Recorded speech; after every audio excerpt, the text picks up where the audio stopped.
Ngayon lang yata to nangyari kay Carl Tamayo. Grabe ang tiwala ng kanyang head coach, pinalakpakan pa si Kabayan. Pero anyari sa dulo, dala ng frustration ni Kabayan, binato ang bola sa board. Gulat pa daw ng kalabang import, pinag-aasar ng former Dallas center ang LG Sakers. Battle of the best team sa Korean Basketball League, kasalukuyang nasa rank 3 ang LG Sakers ni Carl Tamayo kontra sa Seoul SK Knights, ang kupunan naman ni Juan Gomez de Liano na nasa rank 1 sa standing ng liga.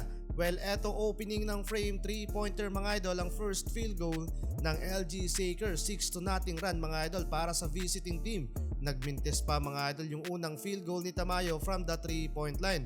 Pero maganda so far ang pagsisimula para sa LG Sakers. Halos lahat ng field goal nila nagmula sa outside shooting. Samantalang alat pa talaga mga idol ni Carl Tamayo, dalawang field goal na yung kanyang naimintis. Under 3 minutes ng quarter, lobo na sa 9 points ang kalamangan ng LG Sakers. Take over dyan mga idol ang kasamang import ni Carl Tamayo na si Asi Marie. So far 6 points and 5 rebounds. Habang scoreless pa si Tamayo na may 2 rebounds and 1 assist.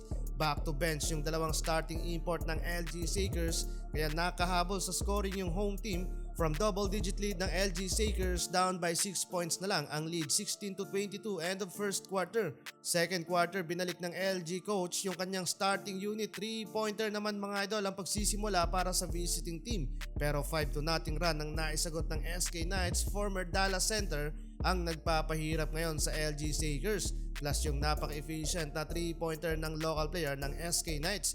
Napako mga idol sa 25 points ang team ni Carl Tamayo. Halos si Kabayan at Asi Marie lamang ang laging nakaposte sa ilalim para dumepensa at gumawa ng puntos.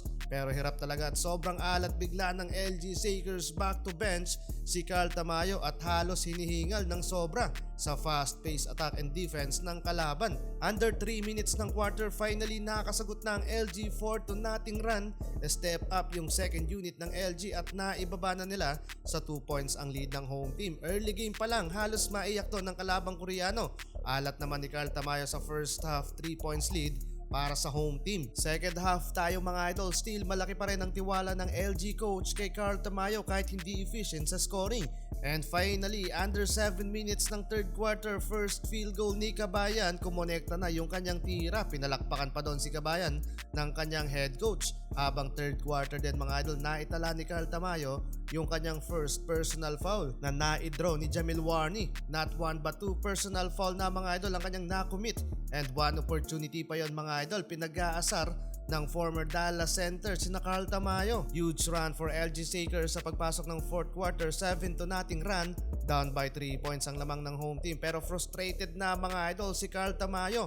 5 points and shooting 2 of 9 from the field. From traveling ni Carl Tamayo, naging technical foul pa mga idol. Dala ng frustration ni Kabayan, binato ba naman ang bola sa board. Gulat pa doon si Jamel Warney. Sa dulo ng laban mga idol, nasayang ang 7 winning streak ng LG Sakers. For the first time sa 4th round, ngayon lang natalo.